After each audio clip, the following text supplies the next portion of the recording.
Sudah kelihatan ya? Sudah, Mas. Oke. Baik, bismillahirrahmanirrahim. Assalamualaikum warahmatullahi wabarakatuh. Alhamdulillah. Alhamdulillahilladzi sakinatu fi qulubil mu'minin yasdari mana imanihim lillahi jundus samawati wal ardh wa kana Allahu aliman hakima. Asyhadu an la ilaha illallah wa asyhadu anna Muhammadan abduhu wa rasuluh. Allahumma shalli wa sallim wa barik ala sayyidina Muhammadin wa ala alihi wa sahbihi ajmain. Mohon maaf kawan-kawan sekalian, suara saya terdengar jelas nggak? Cek. Apakah suara saya terdengar jelas? Dengar jelas. Oke, jelas ya. Oke, baik. Terima kasih kawan-kawan yang telah mengundang saya untuk menghadiri majelis ini. Saya dikasih amanah untuk membawakan satu materi berkaitan dengan membangun kemandirian. Tema ini saya kira cukup menarik untuk kita bahas secara bersama-sama. Selain karena urgensinya, kita sebagai seorang muslim memang dituntut untuk memiliki apa yang dimaksud sebagai kemandirian. Saya akan menjelaskan kepada teman-teman sekalian terkait dengan materi ini secara runtut.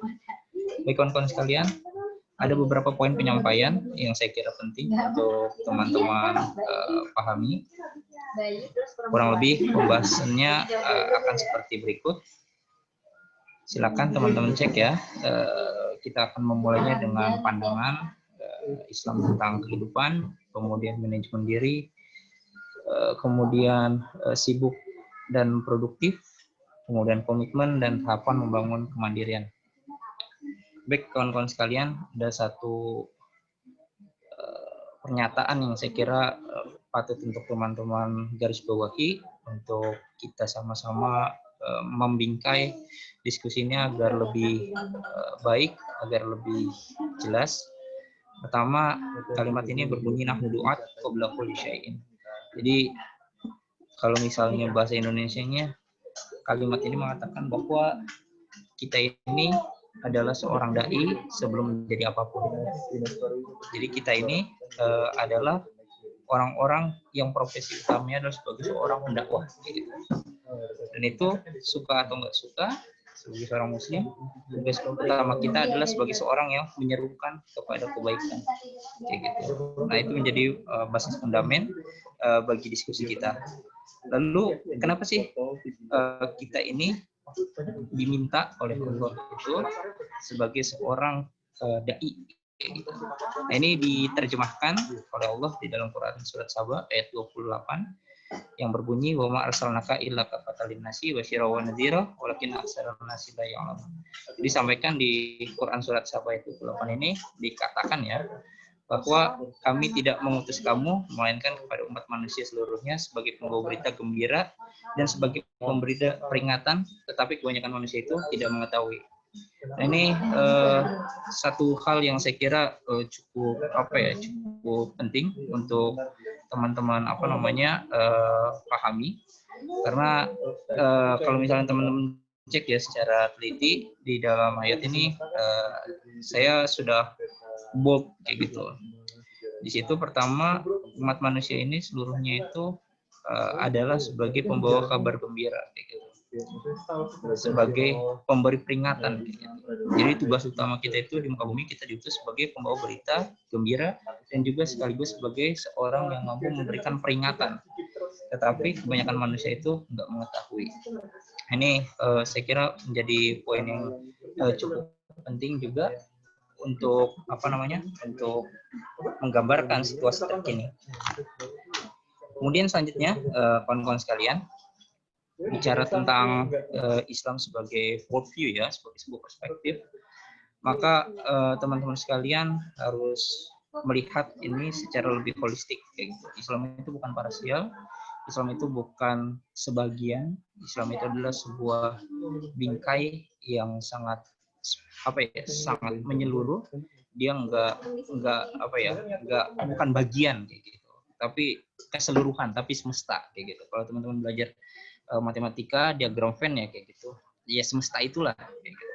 Itu itu adalah tentang pandangan Islam kita tentang kehidupan kayak gitu ya. Nah, di sini kita bisa melihat bahwa pandangan Islam itu melingkupi baik dunia fisik beserta seluruh isinya, serta dunia yang akan datang atau kehidupan yang akan datang. Itu adalah kehidupan akhirat. Dan itu mau nggak mau, suka atau nggak suka, kita akan pasti menjalaninya kayak gitu. Nah, pandangan hidup ini tidak boleh terpisahkan, seolah-olah hidup itu ya udah cuma di dunia aja kayak gitu. Nanti kita akan membahas bahwa perjalanan kita berkehidupan itu sangat panjang. Ternyata kita di dunia ini adalah baru halte ketiga kayak gitu, sebelum kita menghadapi halte-halte yang lain. Nah, nanti kita akan coba untuk bahas. Jadi teman-teman sekalian, saya kira pandangan hidup ini tidak boleh parsial. Kita harus coba untuk membangun sebuah pemahaman yang lebih utuh, yang mana kepentingan dunia itu adalah dalam rangka untuk mencapai atau mempersiapkan bekal terbaik menuju kehidupan yang akan datang seperti itu. Dan lagi-lagi kepentingan utamanya itu adalah untuk kita sebagai pribadi, untuk sesama kita kayak gitu, dan untuk seluruh alam kayak gitu. Jadi manusia itu hadir bukan untuk sesama manusia saja, tapi manusia untuk manusia, manusia untuk tumbuhan, manusia untuk alam kayak gitu. Nah, itu yang saya kira menjadi sangat menarik kayak gitu. Kemudian teman-teman sekalian, bicara tentang manajemen diri gitu. Karena kan kita bahas tentang kemandirian ya teman-teman sekalian. Ini Mas Alfa coba untuk menggambarkan ya, karena dunia itu adalah tempat untuk mempersiapkan bekal sebaik-baiknya menuju kampung akhirat, maka saya kira melakukan pembenahan diri adalah sesuatu hal yang sangat penting sifatnya. Jadi upaya untuk terus-menerus memperbaiki niat, upaya terus-menerus untuk meningkatkan kapasitas diri, upaya untuk terus-menerus menjadi yang lebih baik kayak gitu. Itu harus menjadi sebuah keharusan bagi seorang mukmin. Dan usaha untuk memanajerial pribadi maupun organisasi itu bertumpu pada refleksi dan koreksi. Jadi sederhananya hidup manusia itu hanya dua hal teman-teman sekalian.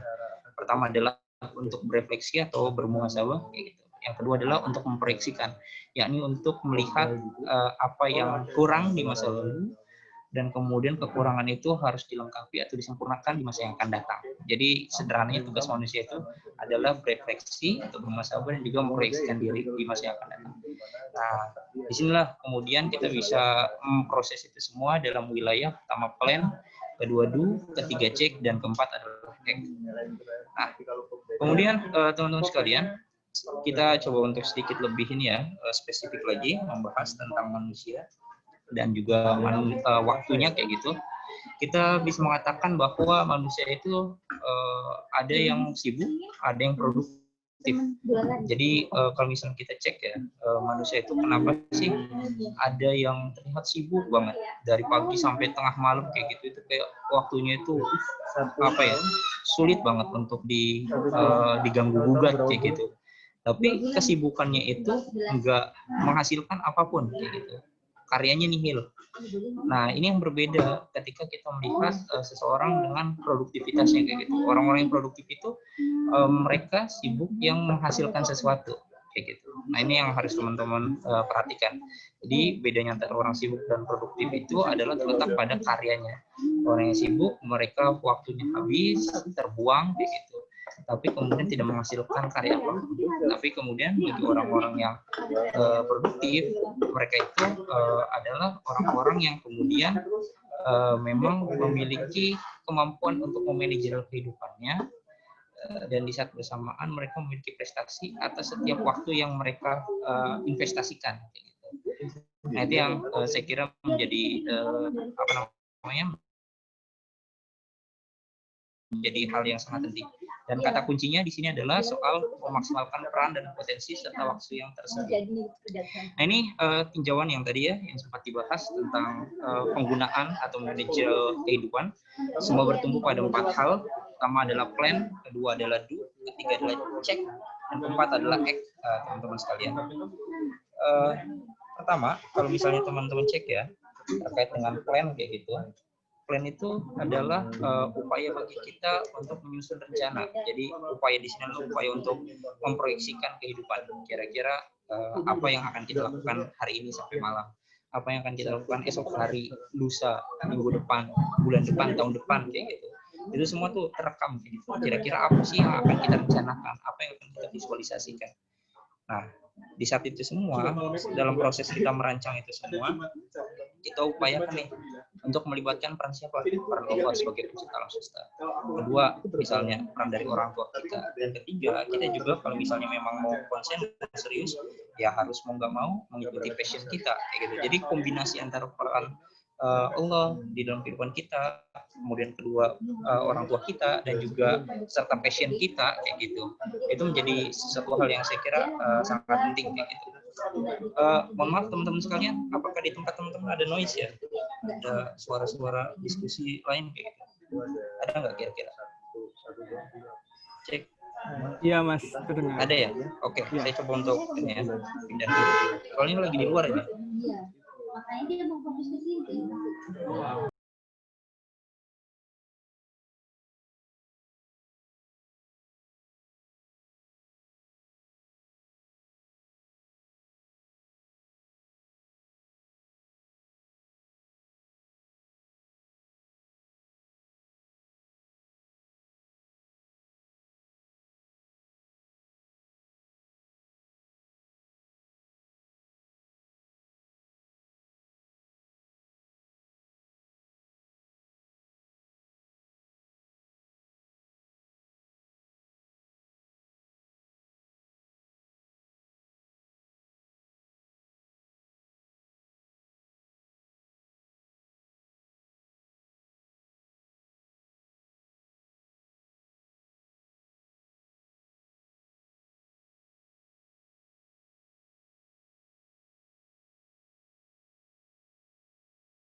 Cek. Udah lebih clear nggak? Kira-kira sekarang. Udah sepi ya sekarang. Clear Mas, clear. Oke, clear ya. Oke. Baik, saya lanjutkan kawan-kawan sekalian. Jadi tahapan pertama kita terkait dengan plan ya. Pokoknya itu tadi kuncinya adalah libatkan kombinasi antara peran Allah atau Tuhan yang Maha Esa di setiap kehidupan kita, kedua orang tua kita, dan juga passion kita. Gitu. Jadi kombinasi yang baik adalah kesesuaian, keselarasan, dan juga hal yang padu di antara tiga hal tersebut. Kedua adalah melaksanakan segala rencana tersebut dengan konsisten dan jadikan setiap kegiatan itu sebagai kegiatan prioritas. Gitu. Jadi kalau misalnya teman-teman berencana untuk misalnya katakanlah berkuliah di UGM dengan predikat cum laude,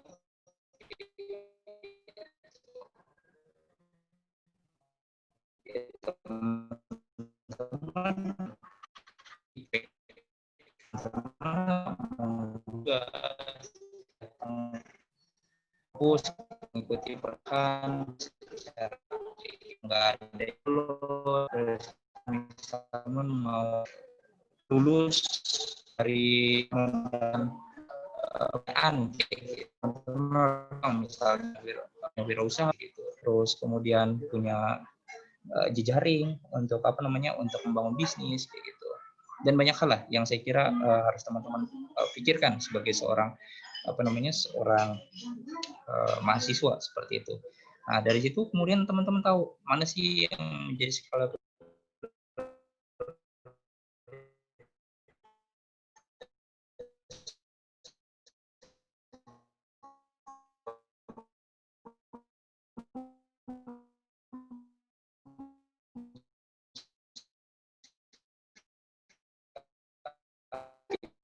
baik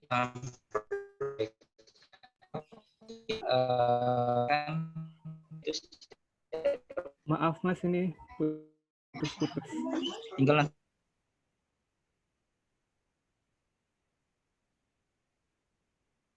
kita yang mengeceknya seperti itu apakah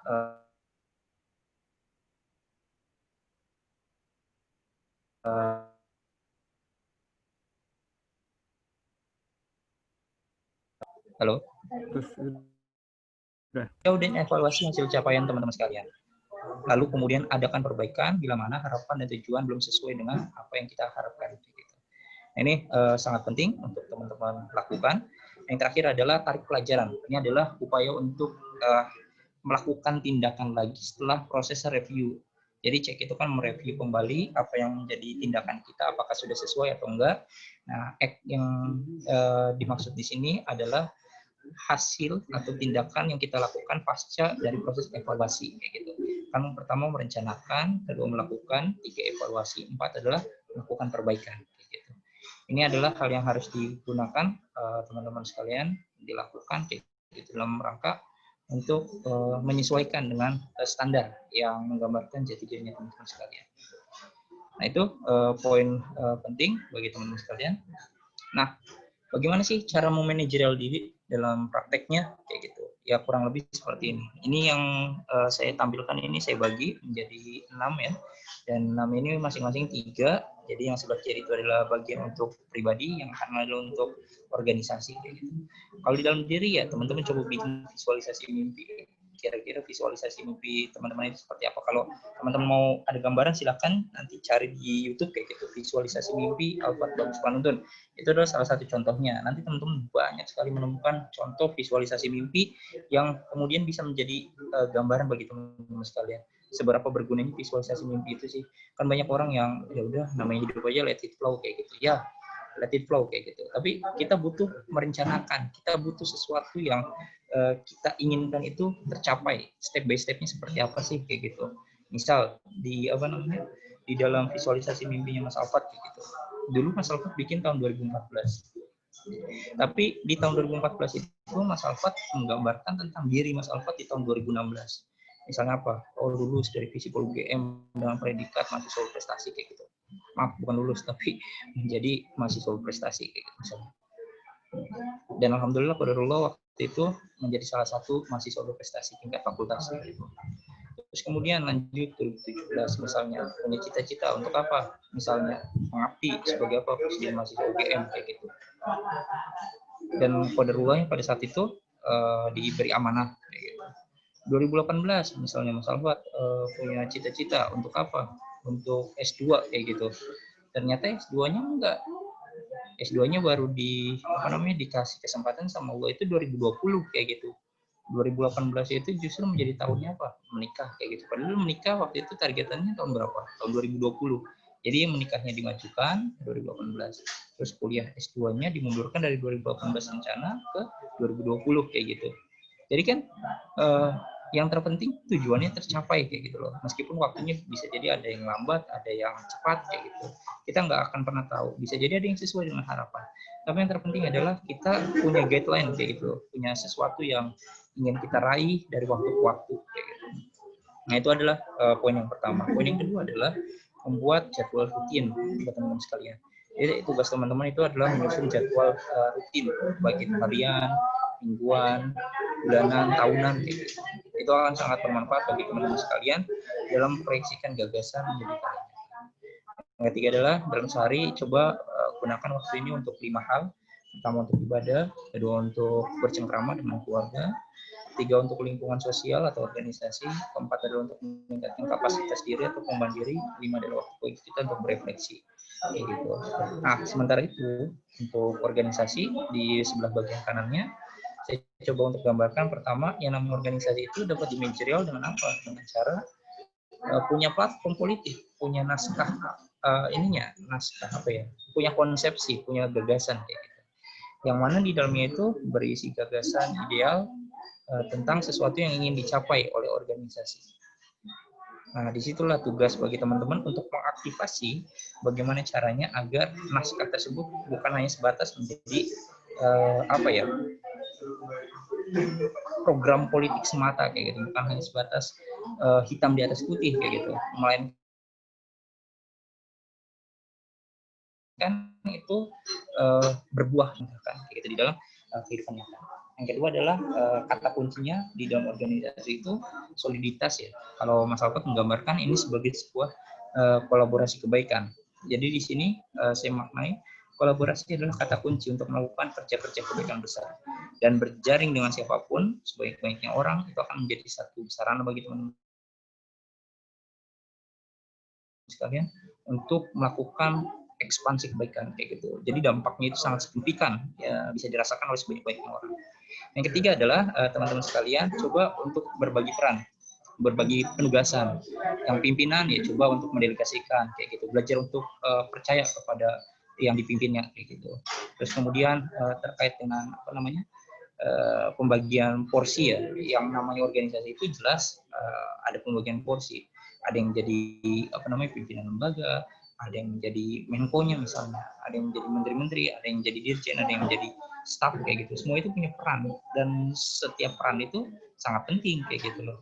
Kita nggak bisa memandang sebelah mata, oh ini peran pentingnya kayaknya cuma di presmanya aja atau kemudian di menko-nya aja. Enggak, semua itu memiliki tupoksinya masing-masing dan setiap tugas itu memiliki sumbangsih masing-masing kayak gitu loh. Bisa jadi karena signifikansi stafnya itu kinerjanya si staf, organisasi jadi bagus kayak gitu. Nah, Mas Alfat udah pernah tuh merasakan waktu zaman-zaman masih maba seperti teman-teman sekalian, saat kemudian masih mahasiswa baru, kita dengan potensi kayak gitu, kita kemudian dikasih amanah untuk misalnya bikin kajian, bikin apa namanya press release kayak gitu, atau kemudian untuk apa namanya untuk kita speak up di hadapan orang lain kayak gitu, itu kita dikasih kepercayaan. Nah, di saat bersamaan kita itu merasa.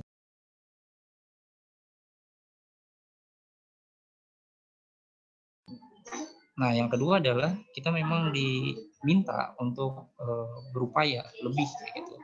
Itu yang saya kira menjadi satu hal yang cukup penting bagaimana kita bisa memanajerial diri kita dan juga organisasi kita. Kemudian selanjutnya ini seperti yang saya gambarkan ya tadi di awal, bahwa perjalanan kita itu sangat panjang. Kita baru ada di sini di alam dunia ya. Ini setelah ini nanti kita semua masuk ke alam kubur kayak gitu, alam kehancuran semesta kayak gitu, kebangkitan sampai nanti teman-teman melewati sirot kayak gitu. Teman-teman akan dihadapkan pada dua opsi. Kalau misalnya bisa melewatinya, teman-teman masuk ke surga. Kalau enggak ya udah nyemplung neraka kayak gitu. Nah, kalau misalnya dipahami lebih jauh, yang namanya komitmen itu dimaknai sebagai sebuah iltizam gitu. Tapi komitmen itu harus berdasar kepada apa sih? Ternyata komitmen itu harus iltizam, berkomitmen pada kebenaran. Jadi nilai dasar yang harus diperjuangkan kita secara universal atau secara umum adalah berpihak kepada kebenaran kayak gitu. Entah berapa banyak pun orang yang memperjuangkan kayak gitu, kita harus tetap berupaya untuk memastikan bahwa kita adalah orang-orang yang memainkan peran tersebut. Jadi kebenaran itu akan tetap benar dan benar itu tidak akan pernah salah, dan kebenaran tidak melihat sedikit banyaknya orang yang memperjuangkan kayak gitu. Nah, itu yang harus teman-teman pahami. Kebenaran tidak melihat sedikit banyak orang yang memperjuangkan. Benar tetap benar dan benar tidak akan pernah salah. Nah, oleh karena itu teman-teman sekalian, saya kira tugas teman-teman di sini sangat berat. Kadar intelektual teman-teman itu ya harus harus terus-menerus diasah kayak gitu loh. Karena penentu kualitas keteguhan komitmen itu adalah ketika kita memiliki pikiran yang jernih, pikiran yang bermutu kayak gitu. Jadi semakin tinggi kadar intelektual teman-teman sekalian, baik secara ilmu duniawi maupun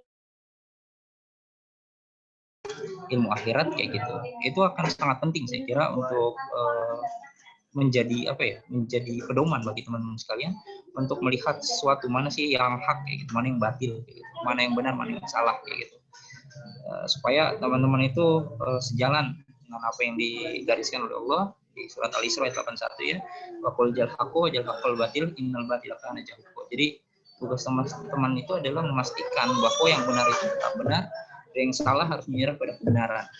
Nah, itu menjadi poin krusial bagi proses teman-teman dalam memperjuangkan komitmen. Nah, teman-teman sekalian, ada 3 cara membangun komitmen yang kuat.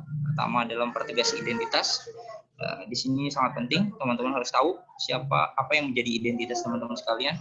Kalau kita bicara tentang identitas kita dalam satu tubuh ini sangat banyak. Identitas kita sebagai anak punya konsekuensi dan tanggung jawab juga sebagai anak. Identitas kita sebagai mahasiswa ya juga merepresentasikan apa yang menjadi komitmen kita. Teman-teman bertugas menjadi menjadi mahasiswa kayak gitu. Belajar dengan rajin misalnya. Kemudian datang ke kelas, mengerjakan tugas kayak gitu. Kadang ikut demo gitu, atau apapun lah. Intinya setiap identitas itu merepresentasikan tanggung jawabnya masing-masing. Dan saya kira teman-teman sekalian harus paham bahwa kita ini di dalam satu jasad ini, dalam satu tubuh ini punya banyak sekali identitas kita sebagai seorang muslim kayak gitu, identitas kita sebagai berada di organisasi mana kayak gitu, itu punya konsekuensi masing-masing. Jadi itu yang pertama harus teman-teman jelaskan, bahwa ya identitas kita secara universal, orang-orang yang di sini ya barangkali adalah sama-sama mahasiswa muslim kayak gitu. Itu yang harus teman-teman pertegas identitas itu, dan jangan malu teman-teman sebagai kader aktivis kayak gitu. Kemudian kedua adalah soal menentukan arah perjuangan. Ini adalah keberanian teman-teman dalam bersikap kayak gitu, memihak dan memperjuangkan sesuatu. Karena apa? Ilmu tidak akan pernah bebas nilai. Ilmu itu selalu memihak, ilmu itu selalu memperjuangkan sesuatu kayak gitu. Itu menjadi poin penting bagi teman-teman sekalian. Dan kemudian selanjutnya adalah mengimplementasikan pemahaman teman-teman ke dalam agenda kerja.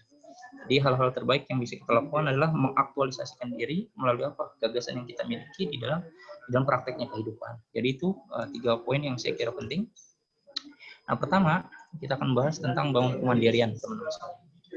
Membangun kemandirian itu kalau misalnya kita ini ya based on sirah kayak gitu, itu disampaikan bahwa Rasul itu memberikan penekanan kepada kita untuk bersinergi, bersolidaritas, berkolaborasi secara maksimal untuk membangun masyarakat yang yang bertahun fil birri wa taqwa. Jadi ini diambil di surat Al-Maidah ayat 2 ya, disampaikan bahwa wa ta'awanu 'alal birri wa taqwa, dan saling tolong-menolonglah dalam kebajikan dan takwa. Nah, di sini maksudnya apa? Kita ini diminta untuk kolaborasi, tapi khusus di bidang kebaikan. Karena apa? Karena kejahatan yang terorganisir mampu mengalahkan kebaikan yang tidak terorganisir. Itu jadi kata kuncinya, teman-teman sekalian.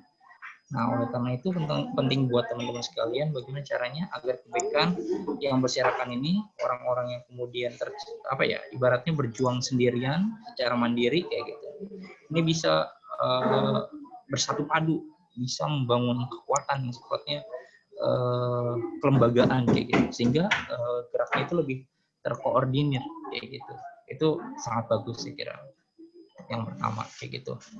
Nah, kemudian di sini disampaikan bahwa untuk membangun kemandirian itu perlu diupayakan peningkatan kualitas manusia.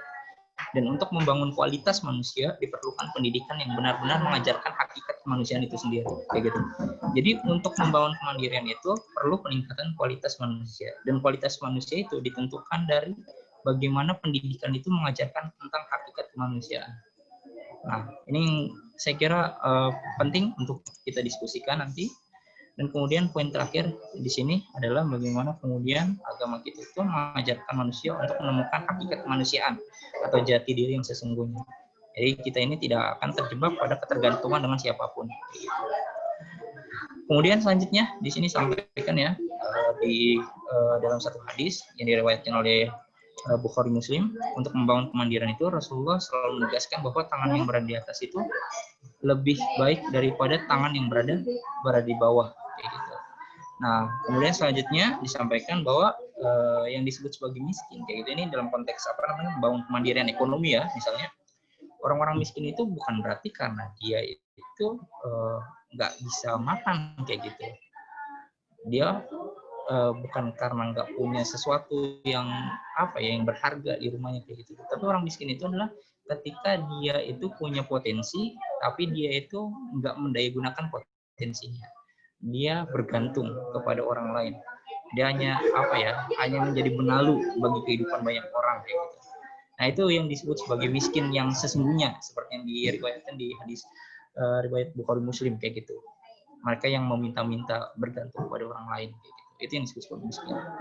Nah, sementara orang kaya itu bukan karena secara kuantitas dia memiliki harta yang banyak, punya mobil banyak, punya rumah mewah, bukan. Tapi melainkan adalah orang-orang yang memberikan rasa syukurnya dia. Dia mengapresiasi apapun yang dia dapatkan atas pemberian dari Allah kayak gitu. Jadi yang Allah kayak gitu. Sekalipun menurut kita itu adalah sesuatu yang sifatnya kecil. Nah, terakhir, kalian perlu diperhatikan nih, kapan sih tahapan kemandirian itu? Kalau misalnya kita sebagai muslim ya jelas ya, bahwa yang namanya kemandirian itu paling tepat, paling relevan di dalam sejarah kehidupan kita. Cek di dalam kehidupan kita itu adalah bahwa pertama kita itu mempersiapkan kemandirian di dalam keluarga dan juga sekolah. Jadi keluarga itu adalah institusi pendidikan, jangan salah teman-teman sekalian. Nah, institusi pendidikan bernama keluarga di Indonesia inilah sebagai institusi pendidikan yang tidak tersiapkan. Jadi kita itu seolah-olah mendelegasikan seluruh proses pendidikan itu kepada guru di sekolah. Padahal bukan. Justru madrasah utama atau sekolah paling utama yang pertama kali mengajarkan tentang kehidupan, nilai-nilai baik kayak gitu, nilai-nilai kebajikan itu datangnya dari keluarga kayak gitu. Keluarga lah yang kemudian memainkan peran bagaimana caranya agar anak-anak yang tumbuh dari generasinya itu bukan hanya sebagai anak-anak biologis kayak gitu, tetapi anak-anak yang sifatnya ideologis. Ini yang pertama. Yang kedua adalah kemandirian itu dimulai saat anak akil balik kayak gitu. Jadi ya saat teman-teman akil balik kayak gitu. Jadi teman-teman tahu nih kira-kira apa sih yang harus teman-teman lakukan dalam proses menjalani kehidupan, baik di lingkungan sosial, di dalam pergaulan kayak gitu, di dalam keluarga kayak gitu. Ya disitulah bibit kemandirian itu mulai diasah kayak gitu atau diwujudkan. Yang ketiga adalah memiliki perencanaan yang matang dalam hidup. Di sini saya kira anak-anak yang tumbuh mendewasa dia mulai berani untuk bersikap. Jadi dia dihadapkan pada berbagai macam opsi kehidupan. Saya misalnya mau masuk kampus apa, mau masuk jurusan apa kayak gitu. Nah itu teman-teman tanpa disadari diajak untuk berpikir tentang kehidupannya. Teman-teman diajak berpikir untuk menentukan step by step apa sih yang akan saya lakukan di hari yang akan datang kayak gitu. Sehingga teman-teman tahu apa yang harus teman-teman lakukan. Nah itu yang poin ketiga. Poin keempat teman-teman sekalian yang harus teman-teman miliki adalah teman-teman memiliki kemampuan untuk bersikap ketika dihadapkan oleh berbagai macam pilihan yang sulit. Jadi teman-teman tuh nggak memilih untuk lari dari kenyataan, tetapi teman-teman memilih untuk tetap memperjuangkan apa yang menjadi keyakinan teman-teman sekalian. Itu menjadi poin penting saya kira. Nah yang terakhir ya teman-teman sekalian, kalau misalnya tingkatan sebagai seorang mukmin itu kan ada 4 ya. Pertama itu adalah hijrah, kedua adalah istiqomah, kedua hamasah, 3 adalah istiqomah kayak gitu. Yang keempat adalah qudwah kayak gitu. Nah, teman-teman itu mencapai tahapan level tertinggi kayak gitu, menjadi seorang mukmin. Jadi teman-teman nggak berhenti pada status hijrah, kan sekarang banyak ya gelombang hijrah kayak gitu. Seolah-olah hijrah itu hanya memakai kerudung kayak gitu loh. Ini yang menjadi tantangan tersendiri. Pemahaman kita tentang hijrah itu masih cetek kayak gitu loh.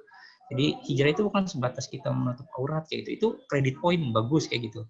Tapi kita nggak ingin level mukmin kita itu berhenti pada level 1 aja. Kan kalau teman-teman ingin mencapai titik itu ya ibaratnya naik gunung ya. Apa kita berhenti di pos 1 aja kayak gitu. Seolah-olah kita udah mencapai puncak gunung kayak gitu. Kan kita selalu merasa tertantang kayak gitu. Ada challenge yang baru kayak gitu. Nah, challenge yang tertinggi itu ya di puncaknya itu. Puncaknya itu adalah qudwah, menjadi teladan bagi orang lain. Jadi kita nggak cukup menjadi seorang yang hijrah, kita nggak cukup menjadi seorang yang hamasah berusaha untuk mencapai titik istiqomah, tapi kemudian kita setelah istiqomah kita mampu memberikan inspirasi, menjadi contoh, menjadi teladan bagi orang-orang di sekitar kita kayak gitu. Itu adalah menjadi qudwah. Dan orang-orang yang mandiri itulah ketika dia berhasil menjadi qudwah atau teladan bagi orang-orang sekitar kayak gitu. Itu poin penting saya kira teman-teman sekalian, itu yang menjadi poin krusial dalam diskusi kita. Terima kasih.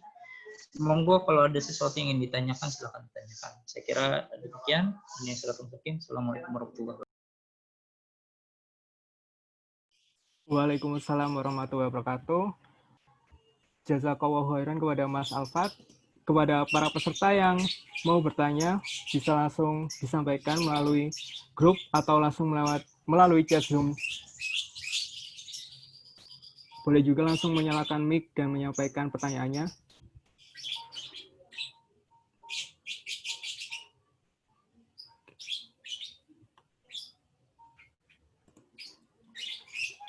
Baik, sebelum ada pertanyaan, tadi saya sudah meng-highlight beberapa poin-poin penting yang sudah disampaikan oleh Mas Alfa. Jadi dalam manajerial kehidupan itu ada 4 tahap.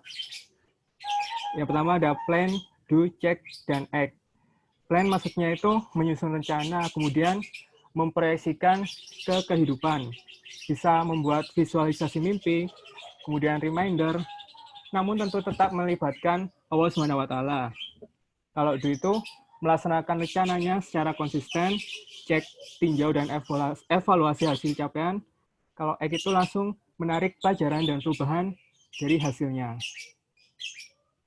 Ini sudah ada yang mau bertanya. Untuk Vivid Chow bisa langsung menyalakan mic-nya, on mic dan bertanya. Silakan.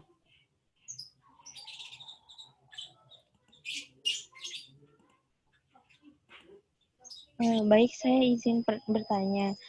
Tadi kan ada di satu poin yang menyebutkan bahwa kita itu untuk melakukan manajemen diri itu dalam praktiknya salah satunya membuat jadwal rutin. Kalau misalnya kita sudah membuat jadwal rutin, satu hari itu mau ngapain aja dan menargetkan apa saja yang harus diselesaikan. Namun kan dalam praktiknya mungkin di lapangan semuanya akan ada perubahan-perubahan nanti. Nah, itu bagaimana cara kita bersiap untuk menghadapi perubahan-perubahan itu dan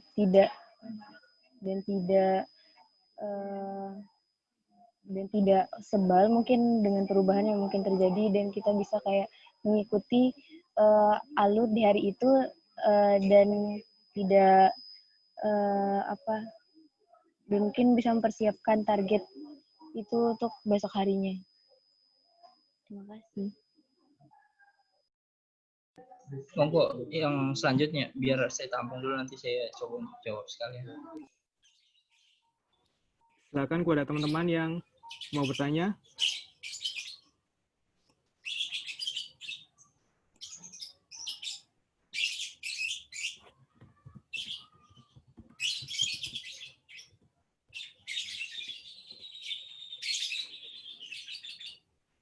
Masih kami tunggu untuk pertanyaan selanjutnya sebelum dijawab oleh Mas Alfat.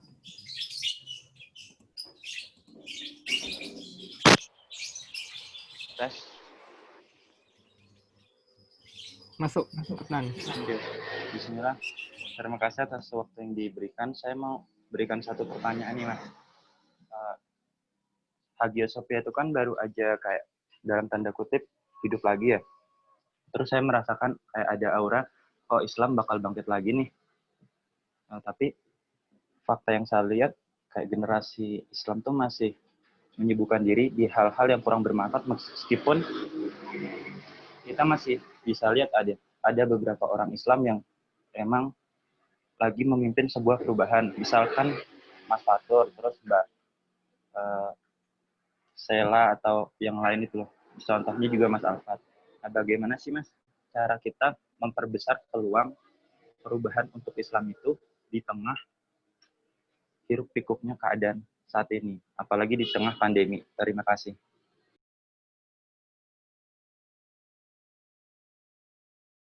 Baik, terima kasih Adnan pertanyaannya. Monggo kalau ada lagi. Ini ada lagi dari Naufal Radianto. Silakan on mic untuk bertanya.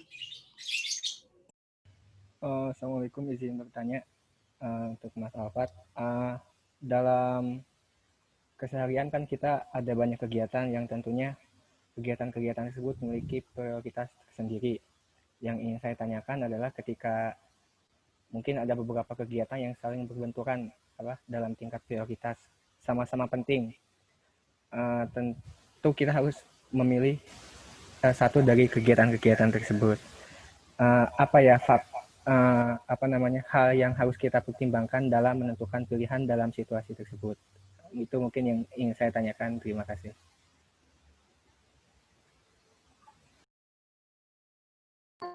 Oke, saya langsung untuk jawab ya, satu persatu dari Vivid. Gitu.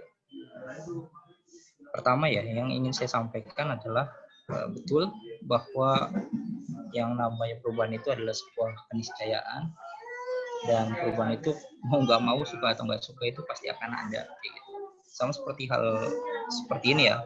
Ini kan acara yang sama saya itu terjadwal harusnya minggu lalu ya. Cuma kebetulan saya nggak bisa, gitu. Dan baru terjadwal minggu hari ini. itu perubahan loh, bisa hadir kayak gitu. Itulah upaya bagi kita untuk apa namanya, untuk tetap bisa menghadapi kayak gitu. Nah,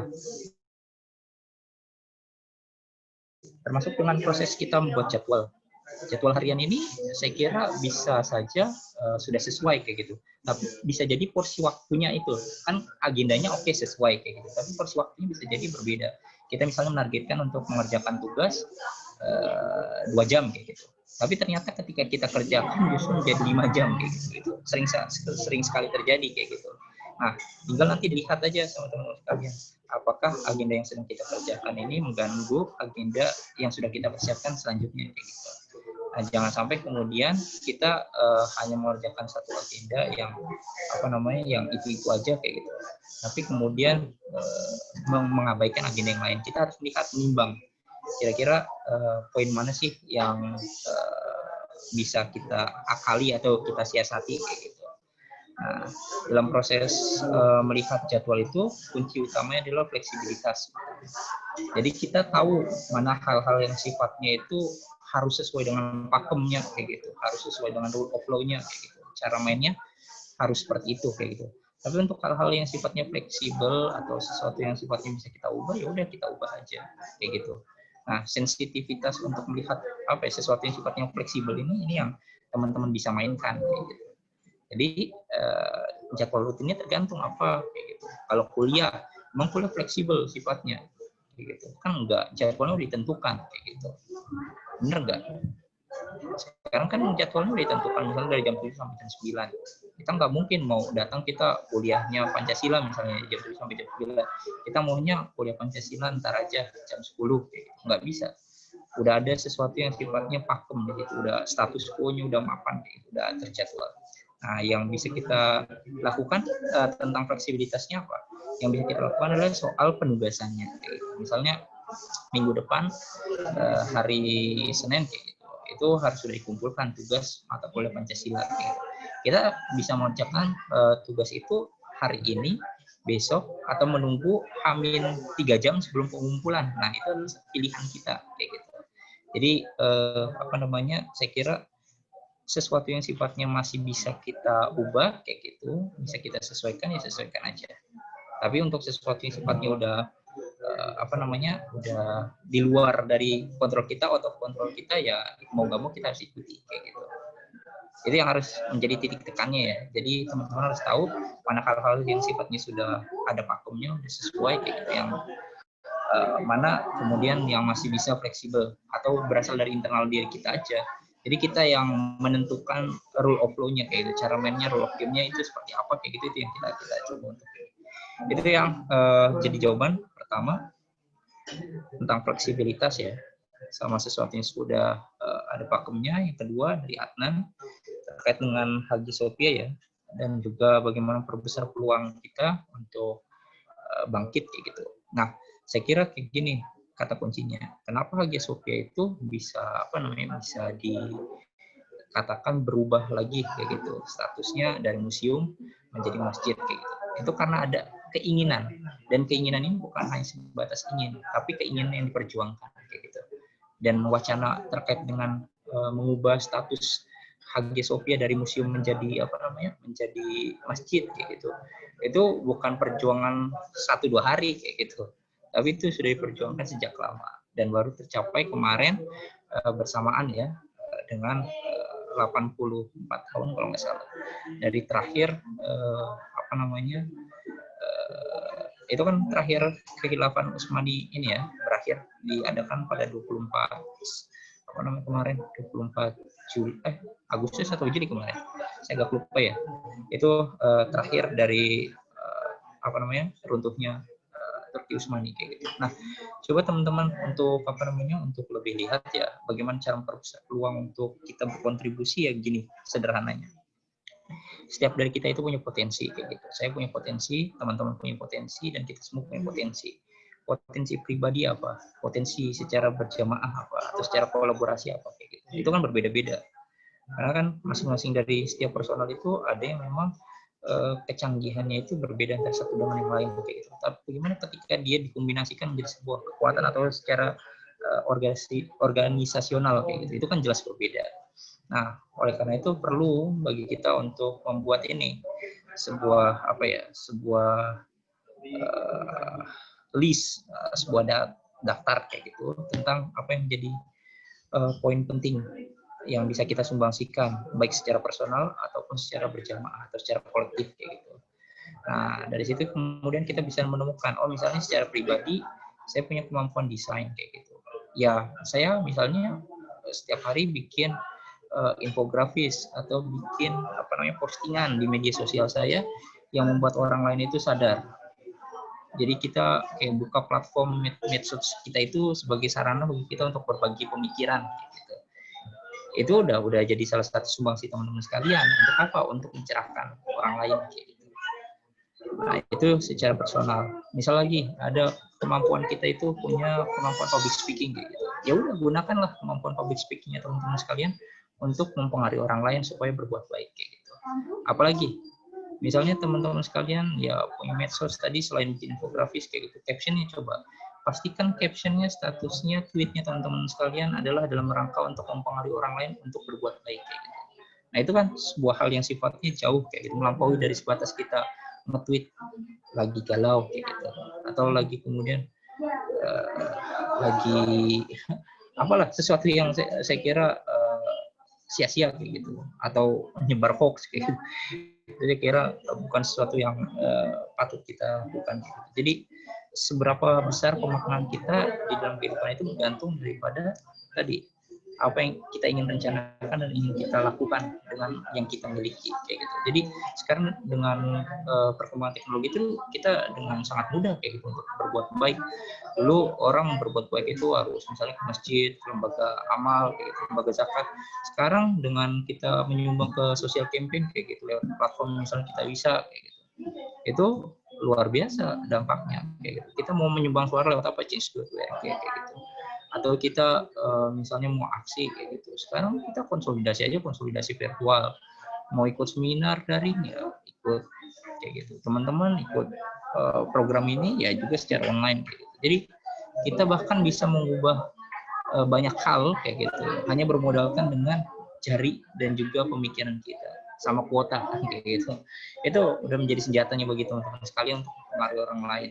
Saya kira itu untuk membesar peluang untuk ini ya teman-teman harus mencari tahu apa yang menjadi kekuatan teman-teman sekalian, dan kekuatan teman-teman tersebut harus digerakkan, bukan hanya sebatas ada kayak gitu, tapi harus harus didaya gunakan, harus dieksploitasi kayak gitu kekuatan teman-teman sekalian. Nah, kemudian yang ketiga dari novel ya terkait dengan kegiatan yang berbenturan di mana kita harus memilih ya sama seperti halnya seperti ini sore ini kayak gitu. Saya punya kegiatan yang lain kayak gitu, tapi saya juga punya janji untuk mengisi agendanya teman-teman sekalian. Nah, jadi saya bikin agenda kayak gitu, tapi juga saya tetap hadir bersama dengan teman-teman sekalian. Tinggal nanti prioritasnya seperti apa.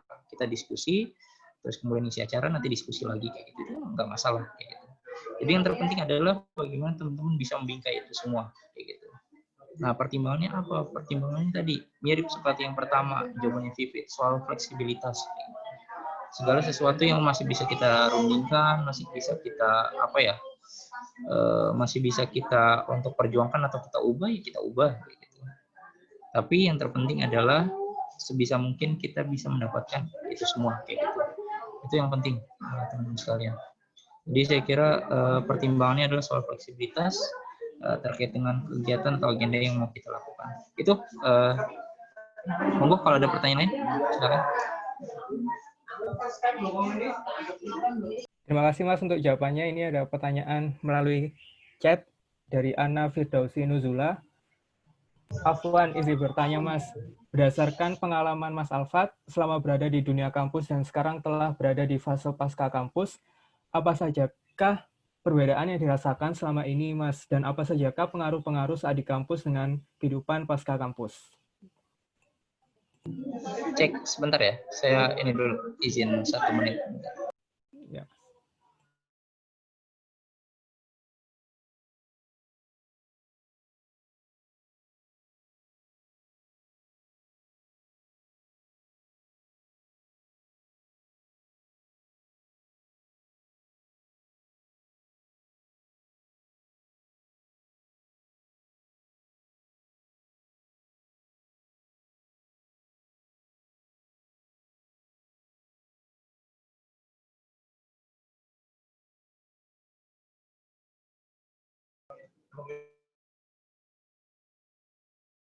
Ini Mas, berdasarkan pengalaman Mas Alfat selama berada di dunia kampus dan sekarang telah berada di fase pasca kampus, apa sajakah perbedaan yang dirasakan selama ini dan apa saja pengaruh saat di kampus dengan kehidupan pasca kampus?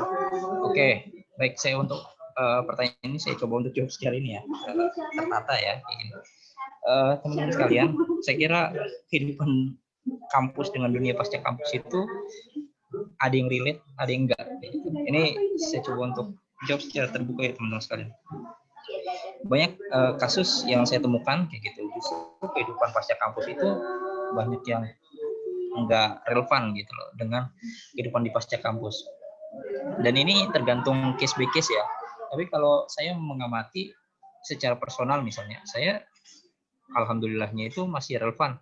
Pekerjaan yang saya lakukan itu saat ini sesuai dengan program studi yang saya ambil gitu, di perkuliahan. Termasuk aktivitas-aktivitas yang sedang saya jalankan itu masih berbau aktivitas politik kayak gitu. Itu clear kayak gitu. Tapi kemudian ketika teman-teman barangkali yang yang saya punya banyak teman juga, misalnya S1-nya itu teknik kayak gitu. Dia berwirausaha nggak sesuai dengan bidangnya kayak gitu. Itu banyak sekali kayak gitu saya menemukan, masuk teman-teman sekolah saya yang dulu di Jakarta kayak gitu, itu banyak sekali. Jadi kalau pengalaman saya, bagi saya itu kampus itu bukan ini ya, kita bukan memaknainya sebagai tempat bagi kita untuk mencari pekerjaan. Nah itu justru salah kayak gitu. Kampus itu adalah tempat bagaimana caranya bagi kita untuk mencari sebanyak-banyaknya jejaring. Itu menurut saya lebih keren gitu. Jadi bukan sebatas pengetahuan dari kampus itu terbatas bagi saya. Jumlahnya itu nggak signifikan. Teman-teman justru sekarang mau cari segala apapun kayak gitu, cari ilmu ilmu pengetahuan terupdate. Teman-teman silakan buka aja jurnal terbaru hari ini bicara tentang penemuan apa gitu. Teman-teman untuk melihat realitas sosial hari ini ya jangan dari kampus kayak gitu. Teman-teman banyaklah bersentuhan dengan kasus-kasus yang terjadi. Apa misalnya kasus kekerasan seksual, kasus apa lagi? Kasus tentang pemberedelan aktivis kayak gitu. Kasus apa lagi? Kita lawan buzzer kayak gitu. Apalagi banyaklah kasus-kasus yang kemudian terjadi kayak gitu, yang secara nyata kita hadapi di dunia saat ini kayak gitu. Nah, yang saya ingin sampaikan adalah sederhana kayak gini. Teman-teman sekalian, kalau misalnya kita memaknai kampus sebatas sebagai tempat belajar, itu kurang relevan. Itu yang ingin saya sampaikan. Karena teman-teman akan menghadapi banyak sekali persoalan yang begitu rumit gitu di dunia pasca kampus. Nanti teman-teman akan dihadapkan pada persoalan pekerjaan misalnya. Di kampus kita udah diserang nih sama sama anak-anak kiri gitu, sama anak-anak yang nggak jelas kayak gitu misalnya, banyak kan karena persoalan ideologi atau apa kayak gitu. Terus kemudian teman-teman misalnya di dunia pekerjaan nanti teman-teman akan ketemu nih orang-orang yang lamis kayak gitu, orang-orang yang dekat-dekatin bos, dekat-dekatin atasan itu dalam rangka untuk apa? Untuk sekedar mendapatkan pekerjaan atau apapun kayak gitu. Yang kalau misalnya kita di depan ngomong fair-fairan kayak gini ya kelihatannya baik kayak gitu, tapi di belakang kita dia ngomongin kita kayak gitu. Itu banyak sekali kasus-kasus yang terjadi seperti itu. Nah, belum lagi nanti teman-teman dihadapkan pada persoalan rumah tangga, terus persoalan lain-lain lah kayak gitu. Jadi intinya teman-teman nggak akan mudah untuk menemukan sesuatu yang sifatnya ideal tanpa memperjuangkannya. Nah, itu yang harus teman-teman pikirkan sejak hari ini kayak gitu. Bisa jadi bidang pekerjaan teman-teman berbeda dengan program studinya teman-teman sekalian. Apalagi ini, misalnya teman-teman dengan label UGM, teman-teman akan dengan sangat mudah mendapatkan pekerjaan. Nggak juga kayak gitu. Apakah dengan label aktivis teman-teman akan mudah juga mendapatkan pekerjaan? Nggak juga. Itu semua bergantung daripada kompetensinya teman-teman sekalian kayak gitu. Kemampuan teman-teman berpikir analitis, berpikir kritis kayak gitu. Kemampuan teman-teman berjejaring kayak gitu. Itu jauh lebih banyak berpengaruh terhadap pekerjaan yang akan teman-teman dapatkan di kemudian hari kayak gitu. Saya nggak mungkin misalnya kalau nggak punya kemampuan berpikir analitis, nggak punya jejaring kayak gitu. Saya bisa ada di titik ini kayak gitu. Justru saya lebih banyak belajar dari orang-orang yang saya temui selama di kampus. Saya belajar mendewasa dari mereka. Saya belajar bagaimana caranya berdialektika. Saya belajar bagaimana caranya untuk berargumentasi. Kemudian menyampaikan pendapat di muka umum, menyampaikan pikiran tanpa ada rasa takut kayak gitu. Kan banyak kan orang di antara kita itu takut untuk mengemukakan pendapatnya kayak gitu loh. Padahal bisa jadi apa yang kita sampaikan itu adalah sebuah kebenaran, tapi kita keep itu semua seolah-olah nggak ada suara dari kita. Padahal itu tentang kebaikan, ya kebaikan sampaikan aja, nggak perlu takut kita kayak gitu. Berbeda pendapat itu adalah sebuah hal yang biasa kok kayak gitu. Berbeda pemikiran itu adalah sebuah hal yang lumrah kayak gitu. Silang pendapat itu biasa aja. Tapi yang terpenting adalah kita berhasil mengeluarkan diri kita dari perangkap rasa takut kayak gitu. Itu yang harus teman-teman miliki. Jadi saya kira beban terbesar yang saya kira menjadi tantangan adalah ketidakidealan dalam berbagai banyak hal gitu. Itu yang akan menjadi tantangan terbesar di dunia pasca kampus. Tapi sejauh ini alhamdulillah Mas Alfat banyak sangat terbantu ya dengan kehidupan di kampus. Dengan titel aktivis itu Mas Alfat tetap bisa berjejaring dengan teman-teman sekalian. Dengan label aktivis itu Mas Alfat punya banyak sekali channel untuk membantu orang lain kayak gitu. Dari mulai kasus advokasi UKT kayak gitu, membina anak-anak Papua kayak gitu. Bayangkan aja, kalau Mas Alfat nggak tahu tentang tata kelola kampus, Mas Alfat nggak akan bisa tuh ngelulusin atau ngejebulin anak-anak tuh ke UGM kayak gitu. Nggak tahu Mas sistem bagaimana cara memperjuangkan advokasi anak-anak kayak gitu. Terus kemudian nggak tahu bagaimana caranya menjadi akademisi kayak gitu. Itu kan sebuah hal yang sifatnya sangat mahal dan saya kira itu banyak didapatkan justru dari dunia-dunia organisasi. Mas Alfat punya channel di semua provinsi, ke beberapa negara kayak gitu, bahkan ikut beasiswa, dapat beasiswa LPDP itu juga karena apa? Karena tadi pengalaman rekam jejak kita itu yang kemudian banyak membantu kita di dalam proses kita bertumbuh kayak gitu. Saya kira itu menjadi poin krusial di dalam dunia pasca kampus.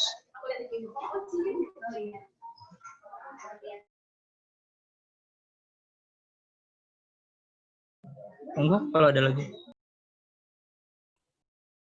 Baik, terima kasih Mas untuk jawabannya. Untuk teman-teman, silakan untuk mengajukan pertanyaan lagi. Masih ada beberapa menit. Silakan boleh langsung menyampaikan di kolom chat atau langsung on mic juga tidak apa-apa.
Ini ada pertanyaan Mas dari Afrida Cahya.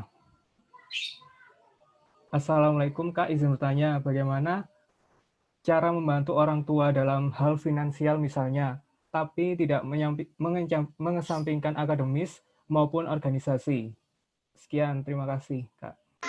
Oke, saya langsung jawab ya. Dulu saya juga berpikir demikian ya, bagaimana caranya agar berkuliah itu bisa menopang keluarga kayak gitu.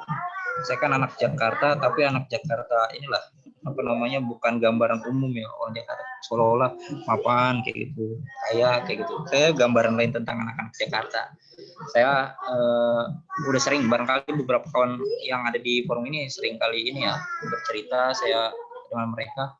Saya tuh keras banget kehidupannya. Saya tinggal di rumah ukuran 5x6 kayak gitu. Isi orangnya itu ada 6 orang. Di rumah itu saya tinggal bersama dengan 2 orang tua saya dan 3 adik saya. Jadi ruangan di rumah saya itu cuma 3 ruang bersama yang digunakan untuk makan, untuk apa namanya, tidur, untuk belajar. Jadi kalau misalnya pagi itu dijadikan PAUD rumah saya itu, sore dijadikan TPA, habis maghrib dijadikan TPA kayak gitu. Malamnya dijadi tempat makan dan tempat belajar saya kayak gitu. Semuanya kita tidur di situ juga kayak gitu loh. Jadi teman-teman bisa membayangkan kayak gitu. Teman-teman barangkali di desa nggak sesusah kehidupan saya di Jakarta kayak gitu. Tapi saya merasa itu adalah sebuah hal yang menarik kayak gitu. Itu menjadi satu loncatan berpikir bagi saya. Saya dulu STM teman-teman sekalian. Saya ambil jurusan teknik elektronika industri kayak gitu. Tapi kemudian kenapa saya ketika berkuliah justru ambil ilmu politik kayak gitu. Saya tersadar dengan satu pernyataan kepala sekolah saya ya di waktu upacara. Dia mengatakan, kenapa sih kalian itu masuk SMK kayak gitu, bukan SMA. Kalian itu anak-anak sekolah menengah ke bawah, isinya orang-orang menengah ke bawah. Beda sama anak-anak SMA, sekolah menengah atas kayak gitu, yang ekonominya orang-orang atas kayak gitu. Dulu saya bayaran di SMKN 26 Jakarta itu per bulan 165.000. Sementara SMA terbaik di Jakarta Utara ya, itu SMA 13. Zaman itu tahun 2009 itu biayanya udah 255.000 per bulan. Itu per bulan loh. Gaji bapak saya itu guru honorer. Dia ngajar di 4 sekolah, gajinya itu nggak lebih dari 1.500.000. Ngajar di 4 sekolah. Lebih dari 20 tahun bapak saya mengajar sampai hari ini itu masih guru honorer, teman-teman sekalian. Jadi perjuangannya saya kira cukup berat ya. Bapak saya apalagi ngajar itu nggak pakai motor ya. Jadi saya nggak pernah punya motor, teman-teman, sampai saya kelas 3 STM kayak gitu. Jadi bapak saya itu harus ngajar itu dari satu sekolah ke sekolah yang lain, 4 sekolah itu menggunakan sepeda mirip kayak Umar Bakri kayak gitu. Kalau teman-teman tahu. Jadi keperihan-keperihan itulah yang kemudian saya dapatkan. Bapak saya guru, ibu saya guru ngaji kayak gitu. Saya merasa tertantang supaya bisa menjadi orang yang apa ya, ibaratnya itu bisa mencerahkan kehidupan sesama kayak itu dengan jalur pendidikan. Makanya saya konsen banget ke bidang pendidikan. Nah, oleh karena itu teman-teman sekalian, ketika teman-teman punya ini ya keinginan, ya lakukan kayak gitu. Nah, yang saya lakukan pada saat itu adalah saya mendaftar program bidik misi waktu itu. Program bidik misi itu kan baru keluar di eranya SBY ya, tahun 2010 kayak gitu. Saya mendapat info itu dari guru saya daftar kayak gitu. Alhamdulillah di SNMPTN saya gagal kayak gitu. Akhirnya saya lulus UGM itu lewat jalur jantan SBMPTN. Kan kalau SNMPTN kan jalur betina ya, nggak tes tau masuk kayak gitu. Jalur jantan kan kita harus bertarung dulu kayak gitu. Nah, teman-teman tahu bagaimana perjuangan anak-anak SMK kayak gitu untuk lulus SBMPTN, kalau sekarang UTBK lah kayak gitu. Teman-teman, kita nggak pernah belajar apa. Saya setiap hari belajarnya apa? Nyolder, teman-teman sekalian, belajar ngerakit laptop, belajar masang jaringan kayak gitu. Tiba-tiba harus ngadepin soal ekonomi, geografi, sejarah kayak gitu. Yang saya sehari-hari nggak pernah bersentuhan dengan itu. Nah, saya paling ingat tuh waktu 4 bulan sebelum SBMPTN. Saya belajar setiap hari kayak gitu sampai naik ke atas tower. Jadi kerjaan saya di magang, kan saya STM 4 tahun, 3 tahun di sekolah, 1 tahun di industri di STM pembangunan itu. Nah, selama 4 bulan terakhir sebelum SBMPTN itu, saya cari informasi tentang bidik misi, saya cari informasi beasiswa yang kira-kira saya bisa dapatkan kayak gitu. Terus kemudian terkait dengan proses pembelajaran itu saya coba untuk tekuni kayak gitu. Seringnya saya ini ngerjain soal SBMPTN, beli buku Babon tuh SBMPTN, itu ngerjain soal di atas tower teman-teman sekalian, 75 meter, 60 meter, 30 meter kayak gitu. Ditambah di atas gedung kayak gitu. Itu kalau dulu HP saya udah canggih ya, Android kayak gitu, itu banyak video-video vlog kayak gitu yang saya itu di atas tower kayak gitu. Tapi nggak banyak terdokumentasikan, sayang waktu itu HP saya Maxtron yang gambarnya itu kresek-kresek ya, nggak kelihatan jelas gitu. Nah, tapi dari situ saya belajar, alhamdulillah saya lolos UGM, SBMPTN, kemudian lewat bidik misi. Nah, di kampus ngapain aja? Nah, di kampus saya menyadari kalau part timer di Jogja ini, lihat aja, untuk full timernya aja biaya digajinya itu nggak seberapa, teman-teman sekalian. Apalagi part timernya. Saya nanya waktu itu sama kawan saya yang part timer di Kopma UGM. Per jam itu mereka dibayar kalau nggak salah 3,5 apa 4.000. Mereka bekerja 4 jam per hari kayak gitu. Coba teman-teman bayangkan kayak gitu, 4 jam kali 3,5 kayak gitu, 14.000 itu habis buat sekali makan doang kan kayak gitu, makan siang doang. Jadi nggak worth it lah kayak gitu. Nah, dari situ kemudian saya bikin apa ya, bikin alternatif. Caranya adalah dengan mengikuti perlombaan. Saya kira ini menjadi jalan yang teman-teman harusnya seharusnya bisa ikuti kayak gitu. Kenapa? Saya berpikiran ketika saya mengikuti lomba, saya bisa sekaligus menjadi mahasiswa berprestasi, bener nggak? Jadi sekali mendayung 230 terlampaui kayak gitu. Tapi ikhtiar pertamanya yaitu ikut lomba. Ikut lomba adalah lomba-lomba yang memastikan diri saya sebagai pemenangnya. Jadi saya itu ikut lomba yang saya udah tahu kira-kira di akhir itu, di ujung itu kita punya potensi atau peluang menang paling banyak kayak gitu. Nah, karena di ilmu politik itu saya diajarkan bagaimana caranya berargumentasi, berdebat, menulis kayak gitu. Nah, itu yang saya ujikan kayak gitu di dalam perlombaan atau kompetisi kemahasiswaan. Jadi saya justru lebih banyak ikut lomba debat, ikut lomba karya tulis ilmiah kayak gitu. Dan disitulah saya bisa mendapatkan pundi-pundi uang kayak gitu.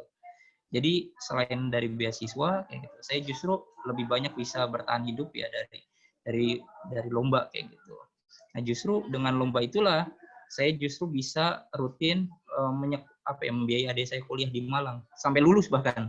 Jadi saya dibiayai sama negara kayak gitu. Yang uangnya itu kalau saya kalkulasikan kayak gitu, itu juga bisa membiayai adik saya kuliah di Malang sampai lulus kayak gitu. Dan orang tua saya nggak pernah memberikan sepeser pun uang selama saya berkuliah kayak gitu. Saya udah terbiasa untuk secara mandiri ya, berwirausaha dari zaman dari SD. Dulu kalau zaman SD itu saya jual contekan teman-teman sekalian. Ini mirip kayak Bad Genius. Kalau teman-teman tahu ya, film itu Bad Genius, yang film Thailand tuh.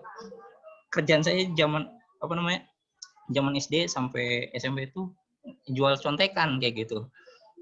Nah, itu di STM waktu itu alhamdulillah masih dapat peringkat teratas di kelas, bahkan lulus SMK itu jadi salah satu peraih nilai UN terbaik di DKI Jakarta kayak gitu. Alhamdulillah pada saat itu dapat laptop sama TV dari Ahok. Waktu itu Ahok masih jadi wakil gubernur, gubernurnya masih Jokowi waktu itu di Jakarta. Itu senang banget waktu itu dapat hadiah-hadiah seperti itu. Dan saya kira perjuangan-perjuangan semacam itu ya yang harus teman-teman cari kayak gitu. Saya kira di UGM itu seharusnya nggak ada anak yang nggak bisa berkuliah. Karena untuk UKT 0, 1, 2 kayak gitu, yang saya tahu ya selama saya jadi Presma itu adalah udah tercover sama beasiswa bidik misi kayak gitu. Jadi teman-teman sekarang nih, bahkan saya waktu masih di BEM kayak gitu, yang namanya anak-anak beasiswa PPA kayak gitu yang per bulan itu 350.000, kuota di UGM itu 1.100. Saya waktu itu sama Dirmawa udah koordinasi 2 kali buka ya, itu nggak memenuhi kuota 1.100, hanya ada sekitar 780 kalau nggak salah. Masih ada kuota sisa 400 kayak gitu yang nggak termanfaatkan untuk beasiswa PPA, pengembangan potensi akademik kayak gitu. Dan masih banyak beasiswa yang lain kayak gitu. Bahkan saya waktu di kampus itu 3 beasiswa, bidik misi, rumah kepemimpinan, sama beasiswa aktivis Nusantara kayak gitu. Itu lumayan. Bakti Nusa 600.000 per bulan, RK 500.000, Bakti Nusa 800.000 kayak gitu. Itu kan lumayan 1,9 kayak gitu. Udah ngalahin UMR-nya Jogja kayak gitu. Kita cuma disuruh belajar sama jadi aktivis kayak gitu. Nah, jadi saya kira kenapa itu penting ya teman-teman sekalian, ya beasiswa, teman-teman cari lomba kayak gitu. Itu yang saya lakukan, dan saya kira itu menjadi peluang terbesar bagi saya untuk bisa menyimbangkan tadi antara organisasi tetap jalan, akademik tetap jalan kayak gitu. Tapi kita juga bisa secara finansial enggak kacau kayak gitu. Itu sih. Baik, terima kasih Mas untuk jawabannya. Ini ada pertanyaan satu lagi, pertanyaan terakhir. Oke, boleh. Assalamualaikum Mas, izin bertanya, bagaimana kita menyikapi sikap orang tua kita yang kita rasa itu menghambat kemandirian kita? Mungkin kalau pertanyaan sebelumnya ingin membantu orang tua secara finansial, tapi mungkin ada orang tua yang tersinggung karena orang tua memang sudah menyiapkan dana agar kita fokus kuliah dan nggak sibuk mikirin cuan. Dan mungkin ada perlakuan orang tua lainnya yang kita anggap menghambat kemandirian kita. Terima kasih, Mas. Ya, ini sebenarnya soal negosiasi ya ke orang tua. Saya juga pernah merasakan itu ya. Saya tuntutannya kenapa masuk SMP ya supaya ketika lulus SMK saya bisa bekerja kayak gitu, bantu orang tua yang tadi ngajar 4 sekolah gajinya hanya 1,5 kayak gitu. Anaknya ada 4 kayak gitu. Cara ngidupinnya gimana di Jakarta anak 4 kayak gitu. Nggak punya apa-apa kayak gitu.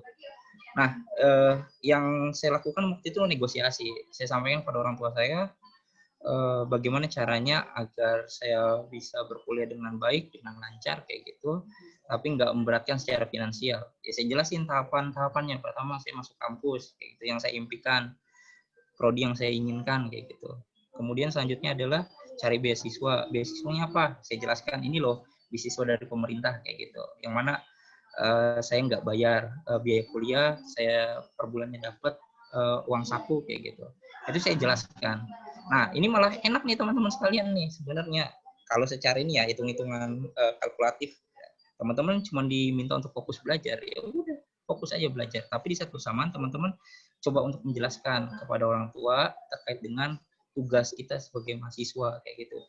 Justru teman-teman sekalian itu mendapatkan lebih banyak pembelajaran itu dari mana? Dari sosialisasinya teman-teman itu dengan kawan-kawan di organisasi, dengan masyarakat yang teman-teman advokasikan misalnya.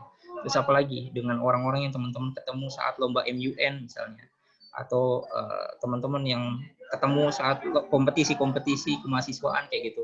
Saya tuh ibaratnya gini ya, ngasih tahu teman-teman yang ikut lomba itu sebenarnya itu aja kayak gitu, kampusnya itu aja, yang menang kampusnya itu aja sebenarnya kayak gitu. Jadi udah ketebak kayak gitu, siapa sih, ini saya udah tahu nih kekuatannya dari kampus ini, orangnya ini lagi kayak gitu. Jadi kita udah kayak punya jejaring gitu loh. Jadi orang yang menaruh minat yang sama, punya passion yang sama kayak gitu, pasti ketemu dengan itu kayak gitu. Nah, orang-orang yang baik kayak gitu, ya ketemu sama orang-orang baik juga gitu loh, karena kita nggak pernah mencari hal-hal yang negatif atau buruk kayak gitu. Nah, itu yang saya kira ini ya, apa namanya, ini penting. Jadi komunikasi ke orang tua itu penting. Teman-teman coba sampaikan aja. Kenapa sih IPK itu cuma 4? Karena 96 lainnya kayak gitu untuk capai 100, teman-teman temukan di luar kelas kayak gitu. Teman-teman ikut riset bareng dosen, kayak gitu. Teman-teman ikut NGO kayak gitu. Teman-teman ikut apa namanya pertukaran pelajar kayak gitu. Saya pengalaman juga kayak gitu. Meskipun saya sering sering mengkritisi kebijakan pemerintah baik di Jakarta ataupun di skala nasional kayak gitu. Tapi saya sangat senang ketika misalnya pemerintah punya program-program yang bagus dalam rangka untuk pemberdayaan masyarakat dan juga aktualisasi diri bagi mahasiswa. Misalnya saya ikut program pertukaran pemuda antar negara waktu tahun 2018.